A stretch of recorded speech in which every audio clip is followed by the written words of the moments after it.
नमस्कार दोस्तों, भक्ति रस में आपका स्वागत है।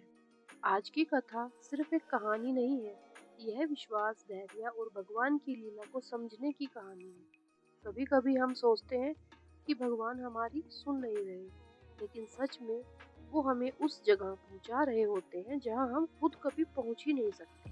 आइए सुनते हैं, जिसने हार समझा वही भगवान की कृपा थी। एक गांव में अर्जुन नाम का एक छोटा सा युवक रहता था। वह पढ़ाई में अच्छा था, स्वभाव से शांत और भगवान श्री कृष्ण का बड़ा भक्त। हर सुबह मंदिर जाता, गीता के 2 श्लोक पढ़ता और फिर अपने सपनों के लिए मेहनत करता। उसका सपना था अपने परिवार को गरीबी से बाहर निकालना। सालों की मेहनत के बाद उसे शहर की एक बड़ी कंपनी में नौकरी का मौका मिला। पूरा गांव खुश था। उसकी माँ ने प्रसाद चढ़ाया। अर्जुन ने मंदिर जाकर कहा, प्रभु आपने मेरी सुन ली। लेकिन नौकरी ज्वाइन करने से एक हफ्ते पहले कंपनी बंद हो गई। सपना टूट गया। गांव वालों ने कहा किस्मत खराब है। कुछ ने कहा इतनी पूजा से क्या फायदा। अर्जुन अंदर से टूट गया। उसने पहली बार मंदिर जाना बंद कर दिया। एक दिन उसकी माँ ने पूछा, बेटा मंदिर क्यों नहीं जा रहे हो? अर्जुन बोला, जब भगवान ने ही साथ छोड़ दिया तो मंदिर जाकर ही क्या करूँगा। माँ मुस्कुराई। उन्होंने उसे खेत की तरफ चलने को कहा। खेत में एक फसल आधी सूख रही थी और आधी हरी थी। माँ बोली, देखो बेटा, जब तेज धूप पड़ती है तो कुछ पौधे सूख जाते हैं, लेकिन जो जड़ से मजबूत होते हैं वे और गहरे हो जाते हैं। अर्जुन चुप रहा।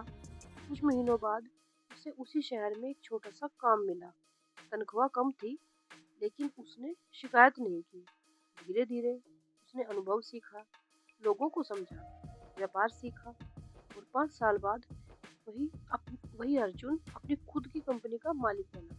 जिस कंपनी में उसकी नौकरी लगी थी वह तो 1 साल में ही बंद हो गई।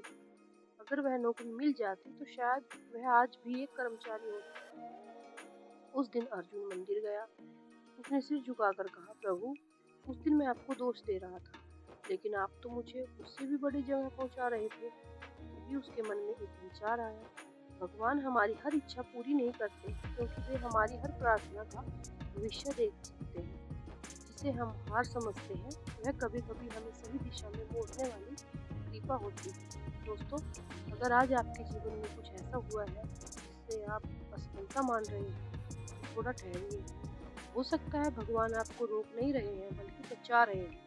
विश्वास रखिए, प्रार्थना जारी रखिए और कर्म करते रहिए। अगर यह कथा आपके मन को छू गई हो तो कमेंट में जो होगा अच्छा होगा जरूर लिखिए।